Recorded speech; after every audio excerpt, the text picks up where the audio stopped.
Solar air conditioner के बारे में आप लोगों ने पिछले 2-3 साल में तो खूब ही सुना होगा। अगर आप एसी लेने जा रहे हैं या आपने एसी अभी लास्ट लगवाया है तो आपको ये ज़रूर सुना होगा आपने कि भाई सोलर एसी भी कोई चीज़ होती है जिसके पावर कंजप्शंस कम हैं, जो सोलर से सीधा चलता है। तो फ्रेंड्स, आज इस वीडियो में मैं आपको कुछ और चीज़ें बताने वाला हूँ। एक ऐसा सोलर एयर कंडीशनर मैं आपको बताने वाला हूँ कि जिसमें सोलर पैनल की ही आपको जरूरत नहीं है और उसके पावर कंजप्शंस जो हैं वो रहने वाले हैं एक कूलर के बराबर। आपको सुनने में शायद यकीन ना हो पर ये प्रैक्टिकल है और मेरे बहुत सारे यूजर्स ऐसे हैं जिन्होंने वो टेस्ट भी किया है, हमारे एयर कंडीशनर को टेस्ट किया है। तो मैं उन लोगों को भी रिक्वेस्ट करूंगा कि अगर वो लोगों ने मेरा ये वीडियो देख रहे हों तो कृपया कमेंट बॉक्स में अपना एक्सपीरियंस ज़रूर लिखें कि क्या जो मैं बोल रहा हूँ वो सही है और आप कहाँ से हैं, अपना नंबर भी ज़रूर लिखेगा। तो फ्रेंड्स, मैं हूँ दीपक चौधरी और आप लोगों से रिक्वेस्ट कि आप लोगों को मेरा वीडियो पसंद आए तो वीडियो को लाइक और शेयर जरूर कीजिएगा और अभी तक भी आपने हमारा चैनल सब्सक्राइब नहीं किया है तो कृपया चैनल को भी सब्सक्राइब करें। तो फ्रेंड्स, बात कर लेते हैं सोलर एयर कंडीशनर की। सोलर एयर कंडीशनर में दो तरह के एयर कंडीशनर आप लोगों को देखने को मिलते हैं। एक डायरेक्ट ऑपरेटेबल है जो सोलर से आप सीधा चला सकते हैं। तो जो डायरेक्ट ऑपरेटेबल है उसकी मार्केट के अंदर बहुत कम डिमांड है।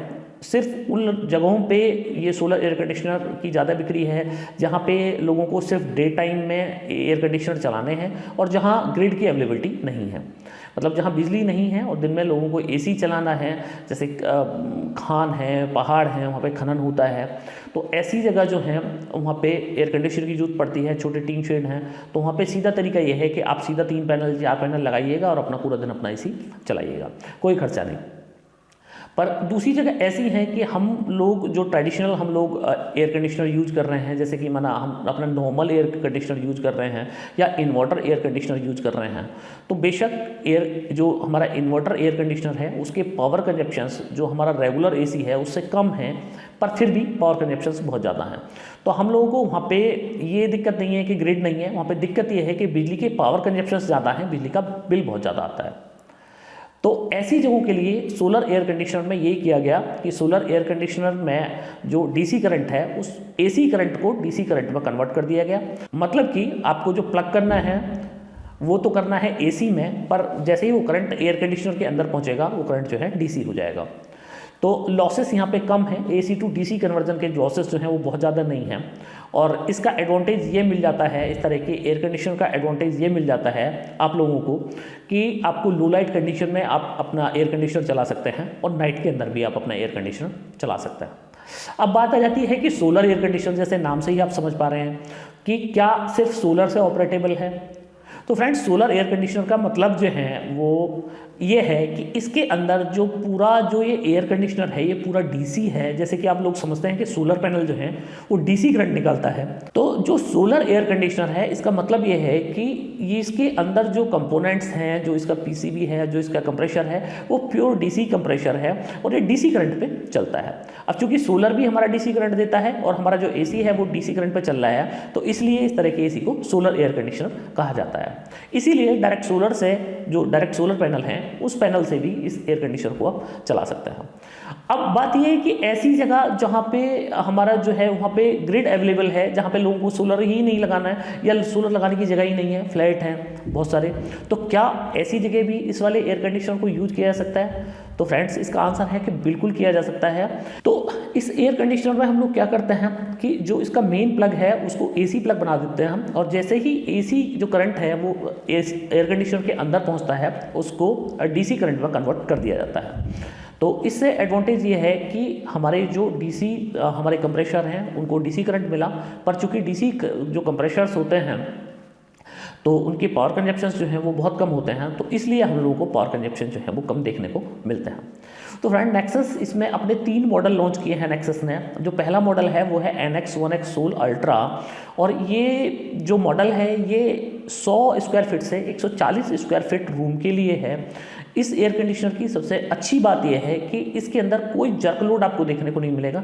जैसे कि आप लोग जानते हैं कि इन्वर्टर एसी है चाहे रेगुलर एसी है तो अपना वो 2 स्टेज में काम करते हैं कि फुल लोड कितना चल रहा है और हाफ लोड कितना है।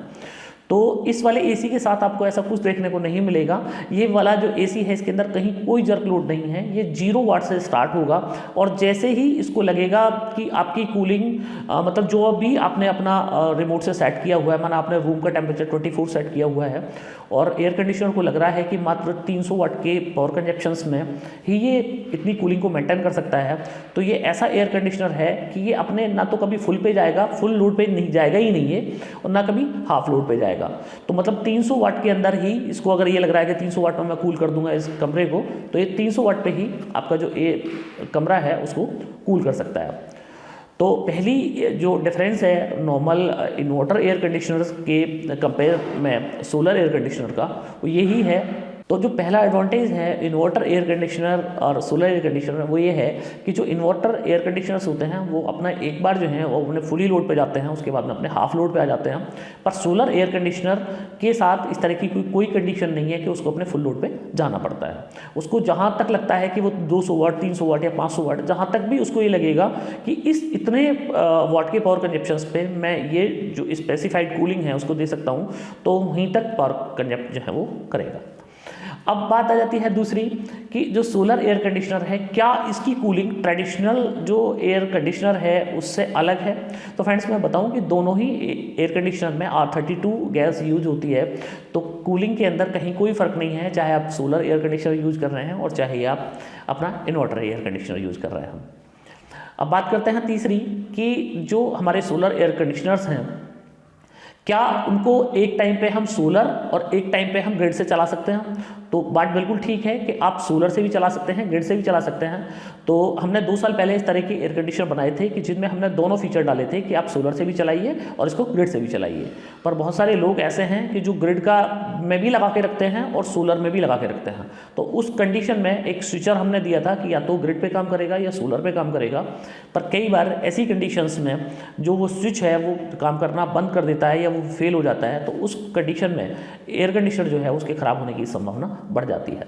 तो हम लोग स्पेसिफाई जो भी आपको मॉडल चाहिए, आपको अगर सोलर से चलाना है तो स्पेशल सोलर से चलाने वाला आप मॉडल ले सकते हैं, और अगर आपको ग्रिड से चलाना है तो आप सीधा ग्रिड से चलाने वाला मॉडल ले सकते हैं। अब ये जो मैं अपना NX1X सोल अल्ट्रा वाला मॉडल बता रहा हूँ, इसके पावर कंजप्शंस आप यकीन जानिएगा इतने कम हैं कि आप 2 बैटरी के जो आपके पास नॉर्मल घर में आपका इन्वर्टर लगा हुआ है, वो किसी भी कंपनी का इन्वर्टर लगा हुआ है, उसी से आप इस एयर कंडीशनर को चला सकते हैं। मतलब इसके लिए आपको कोई जरूरत नहीं है कि आपको सोलर पैनल लगाना है। आपके घर में नॉर्मली 2 बैटरी का इन्वर्टर होता ही है, तो बस उसी इन्वर्टर पे आप इस सोलर एयर कंडीशनर को चला सकते हैं। जैसे कि मैंने आप लोगों को बताया कि पावर कंजप्शंस जो हैं इसके, वो अगर मैं 10 घंटे की बात करूं कि 10 घंटे के अंदर 24 डिग्री पे आपने इस एयर कंडीशनर को लगाया हुआ है, तो मात्र 3 यूनिट का पावर कंजप्शन ये करता है, मात्र 3 यूनिट का। तो अगर आपके यहाँ पे ऐसा है कि भाई आपको सोलर पैनल लगाने के लिए जगह नहीं है, या आप चाहते हैं कि हम आपको सोलर पैनल लगाना ही नहीं है, तो आप सोलर एयर कंडीशनर को रेगुलर एयर कंडीशनर के तौर पे चेंज कर सकते हैं। वहाँ पे आपके 10 घंटे के पावर कंजप्शंस आपको करीब 10 से 12 यूनिट मिलेंगे। अगर आप रेगुलर एसी के साथ में जाते हैं या आप इन्वर्टर एसी के साथ में जाते हैं, तो भी करीब आपको 8 से 9 यूनिट का पावर कंजप्शन जो है वो देखने को मिलेगा 10 घंटे में। पर यहाँ पे आपको 10 घंटे के अंदर मात्र 3 यूनिट का पावर कंजप्शन ही देखने को मिलता है। 5 साल हम लोग इस पे कंप्रेशर की वारंटी कर रहे हैं, 1 साल फुली इलेक्ट्रॉनिक्स की वारंटी कर रहे हैं हम। और प्राइसिंग भी ऐसा नहीं है कि कोई बहुत ज़्यादा है इस एयर कंडीशनर की। जैसे कि आप रेगुलर एयर कंडीशनर से अगर आप कंपेयर करेंगे तो प्राइसिंग भी आप लोगों को बहुत ज़्यादा नहीं मिलने वाली है। अभी बहुत सारे लोगों के मुझे ये फ़ोन आते हैं कि सर हमारे यहाँ पे 1.5 टन का जो है वो रेगुलर AC लगा हुआ है, या 2 AC लगे हुए हैं, 1.5 से 2 टन के हमारे घर पे रेगुलर AC लगे हुए हैं, तो कितने किलोवाट का सोलर पैनल हमें लगाना पड़ेगा? तो मैं उन लोगों को सजेस्ट करता हूँ कि भाई आपको कम से कम 200 किलोवाट का सोलर सिस्टम लगाना पड़ेगा, क्योंकि जो आपके ट्रेडिशनल एयर कंडीशनर्स हैं उनके में जर्क लोड भी होते हैं और उनके पावर कंजप्शंस भी बहुत हाई होते हैं। तो ऐसे लोग जिनके घर पे रेगुलर AC लगे हुए हैं, उन लोगों के लिए मैं ये सजेस्ट आप लोगों को करूँगा कि आप 10 किलोवाट सिस्टम ना लगवा के आप मात्र 3 किलोवाट सिस्टम लगवा लीजिएगा। बस आप अपना AC चेंज कर दीजिएगा। तो वहाँ पे AC चेंज करने में तो ज़्यादा से ज़्यादा आपको 50-60 हज़ार रुपये का खर्चा हो जाएगा, लाख रुपए का भी खर्चा हो जाएगा। पर 10 किलोवाट का सिस्टम करीब 6 से 7 लाख रुपए का आपका ऑफ ग्रिड में आप जाएंगे तो लगेगा। और वहाँ पे फिर हर रोज़ का वही ड्रामा आपका कि उतना ही पावर कंजप्शंस उसके रहने वाले हैं। तो ज़्यादा बेहतर है कि आप लोग अपना AC चेंज करके आप सोलर एयर कंडीशनर के साथ में जाएँ। तो जो हमारा सोलर एयर कंडीशनर है इसके पावर कंजप्शंस भी कम है, और आपको अगर आप सोलर से इसको चलाना चाहते हैं तो छोटा सोलर सिस्टम में आप ज़्यादा अपने एयर कंडीशनर चला सकते हैं। इसी के साथ जिन लोगों के रूम साइज जो है वो 150 स्क्वायर फीट से 200 स्क्वायर फीट का है, तो वहाँ पे हमारा दूसरा मॉडल आता है NX 2X सोल अल्ट्रा, तो आप वो ले सकते हैं। और इसी के साथ अभी 2021 के लास्ट में हम लोगों ने अपना हॉट एंड कूल वाला मॉडल भी हमने लॉन्च किया है। तो जो लोग जम्मू कश्मीर से हैं, हिमाचल से हैं, या ऐसी जगह से हैं कि उनको सर्दियों में हीटर की ज़रूरत पड़ती है और गर्मियों में एयर कंडीशनर उनको चाहिए, तो ऐसे लोगों के लिए भी हमारा ये जो हॉट एंड कूल वाला मॉडल है ये लाजवाब मॉडल है। तो अगर आप हीटर चला रहे हैं हमारे एयर कंडीशनर में, मतलब सर्दियों के टाइम में आप हमारे एयर कंडीशनर को चला रहे हैं, तो भी आपके ज़्यादा से ज़्यादा 800, 900, 1000 वाट तक का पावर कंजप्शन मात्र आपको देखने को मिलेंगे। जबकि रेगुलर में अगर आप हीटर चलाते हैं तो 2000 वाट का हीटर जो है वो कम से कम ये 1500 या 2000 वाट के हीटर तो होते ही हैं। तो यहाँ पे आपको पावर कंजप्शंस भी कम मिले, ऑक्सीजन जनरेटर आपको मिलेगा, एंटी बैक्टीरियल जो है फिल्टर हमने अपने एयर कंडीशनर के अंदर लगाए हुए हैं।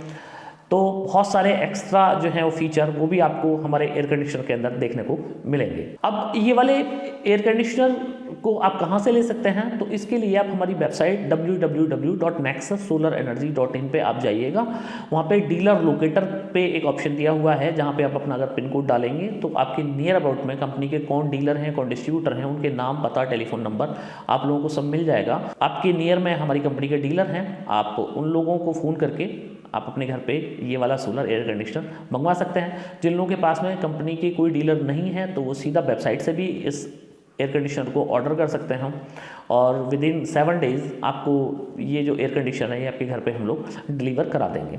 जो इंस्टॉलेशन है एयर कंडीशनर का वो installation just same regular air conditioner की तरह है। तो आप किसी भी मैकेनिक से जो रेगुलर एयर कंडीशनर इंस्टॉल करते हैं उसी से आप ये अपना एयर कंडीशनर इंस्टॉल करा सकते हैं। तो फ्रेंड्स, मुझे पूरी उम्मीद है कि आप लोगों को मेरा वीडियो बहुत पसंद आया होगा, और वीडियो पसंद आया हो तो वीडियो को लाइक और शेयर जरूर कीजिएगा। आपने आखिर तक मेरा वीडियो देखा उसके लिए आपका बहुत बहुत धन्यवाद। Thank you.